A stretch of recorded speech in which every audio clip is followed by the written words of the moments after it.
Halo Tribuners, jumpa lagi dengan saya Susan. Hari ini seperti biasa, saya akan berbincang dengan Mbak Mimin Susanto. Halo. Hari ini topik kita seputar pasangan muda. Yang poin menarik yang bisa kita bahas adalah tentang tentang biaya pendidikan anak. Nah, sebagai pasangan muda, selain merencanakan soal kapan punya anak, yang paling penting adalah ini anak nanti mau sekolah di mana, mau nanti mewujudkan cita-citanya seperti apa gitu ya Mbak Mimin ya. Nah, biaya pendidikan di Indonesia terutama itu nggak pernah turun ya Mbak Mimin. Iya, betul. Sebagai pasangan muda, gimana cara kita menyiapkan dananya dan harus mulai dari kapan? Iya, betul banget. Kata kuncinya itu tadi. Biaya pendidikan tidak pernah turun. Iya. Betul sekali. Bahkan inflasi untuk biaya pendidikan itu ada yang sampai 20% per tahun. Biasanya itu adalah sekolah-sekolah favorit ya. Iya. Dan kalau rata-rata sih kita sebagai financial planner itu memakai angka 12% untuk biaya pendidikan inflasinya. Karena nanti setiap sektor itu kan beda ya inflasinya. Nah, ketika kita ngomong seperti itu, kapan kita memulainya? Apakah setelah kita baru punya anak baru memikirkan itu? Nah, itu nanti kalau saya pribadi saya tidak menyarankan kayak gitu, karena kan kita memiliki anak itu kan benar-benar rahasianya yang di atas ya. Kapan kita punya anak, kapan, apakah langsung setelah menikah kita langsung dikaruniai anak, atau mungkin ada selang beberapa tahun kemudian. Nah, saya sarankan kalau untuk dana pendidikan anak itu secepat mungkin dipersiapkan. Karena ya itu tadi, agar kita bisa mengejar angka dari biaya pendidikan itu. Karena ketika kita sudah menyiapkannya jauh-jauh hari, itu maka kita bisa istilah menyisihkan itu dari nominal yang kecil. Tidak harus nominal besar kayak gitu. Nah, kalau misalnya kita bisa menyiapkannya, bisa kita mulai dari saat kita mulai bekerja atau saat kita mulai menikah. Jadi terserah mau dimulai dari kapan. Ketika kita mulai bekerja kan diasumsikan kita sudah punya income ya, kita sudah punya penghasilan. Nah, coba sisihkan ini untuk biaya pendidikan anak, walaupun kita belum tahu kapan kita menikah, kapan kita mau punya anak kayak gitu. Ini saya ambil inspirasinya itu dari ada satu klien saya yang sudah menyiapkan dana pendidikan anak itu jauh-jauh hari sebelum dia ketemu pasangan hidupnya. Bahkan dia masih jomblo, dia belum tahu dia mau menikah sama siapa, dia sudah menyiapkan dana pendidikan, dan itu ternyata juga dilakukan oleh Raditya Dika. Tahu ya Raditya Dika? Dia sudah menyiapkan dana pendidikan anak itu sejak dia belum memiliki istri sekarang ini, tapi saat dia mulai memiliki pendapatan, dia sudah menyiapkan dana pendidikan, dia sudah menyiapkan dana pensiun untuk dirinya kayak gitu. Nah, kalau kita sudah menyiapkannya jauh-jauh hari, kan biaya yang kita keluarkan untuk itu lebih kecil, dan kita bisa memilih instrumen investasi lebih longgar gitu. Kalau jangkanya panjang, kita bisa pilih instrumen investasi yang memiliki hasil investasi yang tinggi. Kalau hasil investasinya tinggi kan biasanya memang resikonya lebih tinggi ya, misalnya di saham, reksadana saham kayak gitu kan resikonya kan cukup besar, tapi kan hasil investasinya juga besar. Jadi uang yang kita taruh di sana kecil tapi hasilnya bisa lebih besar. Asal kita melakukannya dengan kontinu, dengan disiplin kayak gitu. Jadi kita mulai aja dari awal gitu, nggak usah nunggu. Nah, kalau bagi orang yang nggak kepikiran nih, masih single, nggak kepikiran dulu, kasih diri sendiri dulu nih, tapi kita mulainya tuh baru pas kita menikah nih Mbak Mimin. Gimana kita kayak startnya gitu Mbak Mimin? Nah, kalau kita mulainya dari saat menikah ya nggak masalah. Banyak juga kan yang kepikirannya belum baru saat menikah gitu. Nah, ketika kita mulai menikah kan harusnya kita juga sudah mulai membicarakan kira-kira kita mau mencapai tujuan keuangan apa. Masukkan dana pendidikan itu menjadi salah satu tujuan keuangan. Walaupun mungkin saat itu kita belum punya anak, kayak gitu. Jadi masukkan di sana karena tujuan keuangan itu kan dalam satu waktu banyak banget. Bisa misalnya dana untuk beli rumah, beli kendaraan, dana pendidikan, dana liburan atau pensiun kayak gitu, semua masukkan. Artinya nanti ketika misalnya kita memiliki 5 tujuan keuangan, berarti kita juga akan memiliki misalnya 5 rekening yang digunakan untuk mencapai tujuan-tujuan ini. Bisa juga dijadikan satu sih, misalnya sama-sama jangka panjang kita jadiin satu misalnya gitu. Tapi kita tahu bahwa memang rekening itu kita gunakan untuk mencapai tujuan ini dan ini kayak gitu. Artinya kalau seperti itu satu, pasti sudah memiliki alokasi untuk itu. Kalau dari awal sudah kita ini kan ya, jadikan tujuan keuangan, kita sudah mengalokasikan dana pendidikan itu dari awal. Kemudian 2, dana yang kita masukkan ke sana bisa jadi lebih kecil. Karena semakin panjang waktu yang kita miliki untuk mencapai sebuah tujuan keuangan, dana yang kita perlukan itu juga semakin kecil. Pilihan instrumen investasi itu juga lebih beragam. Misalnya jangka waktunya panjang banget nih, kita ingin menyiapkan dana kuliah anak kita. Kalau belum kita punya anak kan berarti dana yang waktu yang kita miliki lebih dari 15 tahun kan. Nah, berarti kita bisa memilih menempatkannya di instrumen saham misalnya, atau di instrumen reksadana saham misalnya gitu.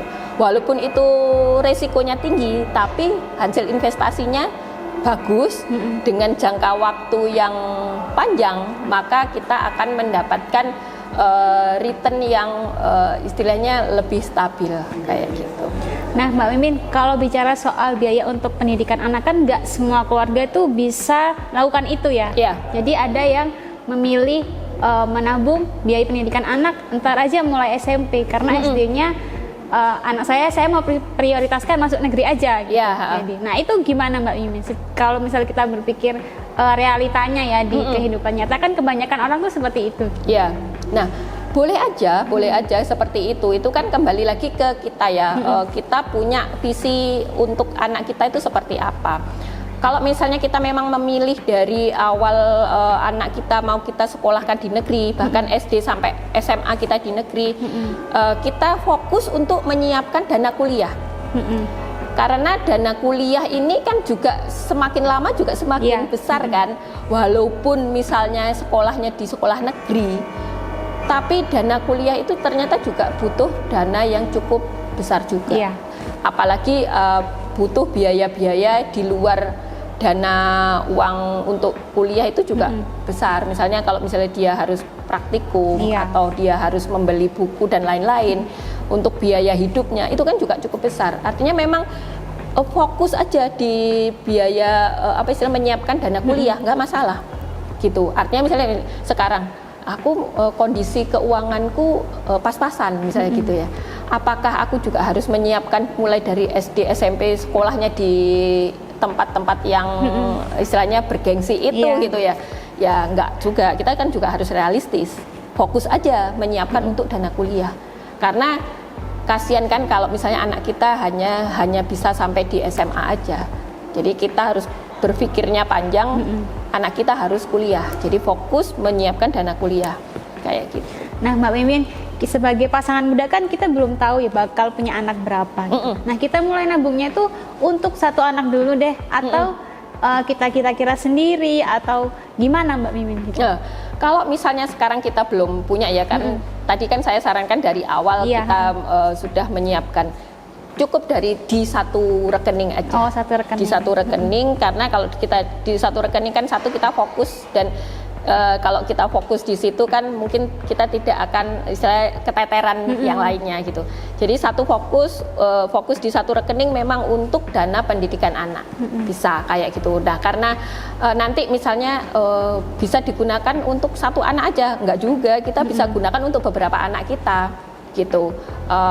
Misalnya kita punya anak 2, 3 ya kita masih tetap bisa gunakan itu. Asal kita tetap harus secara reguler, secara rutin ngisi rekening kita itu gitu. Sekarang berapa yang harus disisihkan Mbak Mimin untuk tabungan biaya pendidikan anak? Misalnya aja posisi pasangan mudanya nih punya anak umur 1 tahun gitu Mbak Mimin. Berapa yang harus kita sisihkan gitu? Misalnya tadi kita fokus untuk menyiapkan dana kuliah misalnya ya. Kita lihat dana kuliah sekarang butuhnya berapa. Misalnya contoh let's say kita anak kita ternyata kalau keterima di negeri jalur yang reguler, oke, biayanya mungkin masih terjangkau. Tapi karena tadi fokus kita ada anak kita harus kuliah, apapun yang terjadi misalnya, berarti kita harus menyiapkan yang terburuk kan. Terburuk adalah misalnya dia harus melalui jalur mandiri misalnya. Nah, misalnya contoh, jalur mandiri sekarang kita butuh dana misalnya 50 sampai 100 juta misalnya. Berarti kita harus nyiapin itu. Nah, sekarang nih ternyata butuhnya segitu. Nanti berarti kalau anak kita kuliah kan umurnya 17-18 tahun kan. Artinya kan berarti sekitar 16 sampai 17 tahun ke depan. Yang harus kita waktu yang kita butuhkan untuk menyiapkan dana itu. Nah, karena waktunya panjang, artinya kita bisa memilih banyak instrumen. Istilah instrumen kita lebih fleksibel. Nah, setelah kita tahu dana kita saat ini berapa, misalnya kita patoklah di angka 100 juta misalnya, atau kalau kebanyakan 100 juta misalnya 70 juta misalnya. Nah, kita cari inflasi. Tadi kan saya bilang inflasi di pendidikan mungkin ada yang 20%, ada yang berapa persen. Ya, kita cari di tengah-tengah, misalnya 12%. Angka 70 juta atau sampai 100 juta. Kira-kira 16 atau 17 tahun ke depan itu nilainya mungkin bisa di angka 700 sampai 800 juta. Kalau inflasinya sekitar 12%. Nah, nanti baru kita breakdown. Karena jangkanya panjang, kita bisa pilih instrumen reksadana saham atau saham gitu ya. Let's say biar lebih, karena kita orang awam, pilih aja reksadana saham misalnya. Reksadana saham rata-rata returnnya itu sekitar 16%. Karena ini kita ngomongnya jangka panjang ya, bukan ngomong jangka pendek. Kalau jangka pendek itu bisa fluktuatif. Bulan ini sekian, bulan ini sekian. Nah, kalau itu bikin pusing ya. Kita ngomongnya sudah langsung jangka panjang. Kira-kira kita ambil di angka 16% sampai 20%. Nah, kalau segitu, paling yang kita sisihkan setiap bulan itu nggak sampai 1 juta loh. Mungkin sekitar 700-an ribu. Gitu, sekitar 700-an sampai 800 ribu lah kita sisihkan di reksadana saham. Setiap bulan kita taruh di sana. Sudah, nanti memang kita gunakan untuk biaya pendidikan anak. Kalau kondisinya bagus, bisa jadi kita bisa mendapatkan return yang lebih dari itu. Itu tadi saya bilangnya rata-rata. Aslinya ada masa-masa yang return itu bisa sampai 30%, 40%, tergantung kondisi ekonomi sebuah negara kayak gitu. Kalau ngambil dananya itu dari pos mana yang 10, 20, 30, 40 untuk biaya pendidikan anak? Nah, kita masukkan, kita ambil dari pos yang 20%. Pos 20% kan untuk tabungan dan investasi. Nah, itu kita ambilnya dari pos itu. Karena di situ kan minimal 20% kan, artinya berapapun income yang kita miliki, sisihkan 20% untuk kita gunakan untuk memenuhi semua tujuan keuangan kita. Salah satunya untuk dana pendidikan itu. Gitu. Nah, Mbak Mimin, kalau misalnya kita sebagai pasangan muda itu nggak mau mikirin itu dulu gitu. Misalnya pasangan muda itu mikir, nanti kita beli rumah dulu deh, kita beli mobil apa dulu. Bisa nggak sih itu ditunda gitu? Dan sarannya itu sebaiknya sampai kapan kita kayak gitu jangan sampai misalnya jangan sampai terlewat atau kita nanti keteteran sendiri gitu. Memang sih ada yang kayak gitu. Oh, anak masih kecil gitu ya, nanti aja dipikirin. Nggak salah juga sih. Mungkin karena dia positive thinking kan. Nah, tapi kan kita nggak pernah tahu ya kondisi ke depan itu seperti apa. Yang kita bisa lihat itu adalah histori ke belakang. Nah, kita belajar dari histori itu kan. Nah, siapa yang pernah menyangka kondisi pandemi seperti ini terjadi? Itu mempengaruhi semua lapisan masyarakat, tidak hanya masyarakat bawah, tapi juga masyarakat, istilahnya orang kaya pun atau pengusaha pun kan juga terpengaruh kan di kondisi sekarang. Nah, kan lebih baik menyiapkannya dari awal. Kalau misalnya sekarang fokus utamanya membeli rumah, nggak masalah. Artinya dana tabungan dan investasinya difokuskan ke sana, tapi tetap aja biaya pendidikan itu dimasukkan sebagai tujuan keuangan juga, walaupun mungkin dapat porsinya kecil. Contoh tadi ya, hitungan. Kalau misalnya harusnya disisihkan setiap bulan adalah 800 ribu misalnya, ternyata karena fokusnya adalah untuk membentuk membeli rumah atau membeli kendaraan, ini kurangin Kita misalnya mau invest di dana pendidikan itu misalnya kita cukup 100.000 atau 200.000 per bulan, ya nggak masalah. Kan kita beli reksadana itu kan boleh, 10.000 aja boleh. Kenapa nggak kita lakukan dari awal? Kan kalau kita lakukannya dari awal, kita memiliki potensi untuk mendapatkan hasil yang lebih tinggi kan. Atau siapa tahu pas di perjalanan itu kita mendapatkan hasil yang besar, kan bisa jadi nanti bisa terkejar juga walaupun kita hanya menyisihkan sedikit kayak gitu. Hitungan idealnya kan tadi, tapi kalau memang dana untuk nutup itu tidak ada, kan bisa kita kurangi. Asal kita tetap aja melakukannya. Walaupun tadi harusnya 800.000, mampunya 100.000, lakukan aja. Tetap diisi gitu. Toh boleh kok diisi cuman 100.000 gitu. Nggak ada patokan khusus gitu ya. Iya.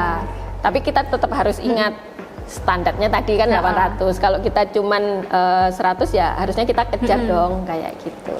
Nah, Tribuners, dari obrolan kita tadi, pesan yang bisa kita simpulkan adalah menyiapkan dana pendidikan anak meskipun kita belum nikah itu malah lebih bagus ya Mbak Mimin ya. Dan kalau misalnya memang kayak rezeki kita itu nggak banyak banget, tapi kita masih bisa menyisihkan sedikit aja asalkan rutin dan kita semangat ngejarnya itu pasti nanti hasilnya juga bagus. Kuncinya itu ya rutin. Toh kalaupun misalnya maaf nih tidak ternyata kita tidak dikaruniai anak misalnya, toh kan bisa kita gunakan untuk hal-hal yang lain kan. Betul sekali. Nggak ada ruginya toh.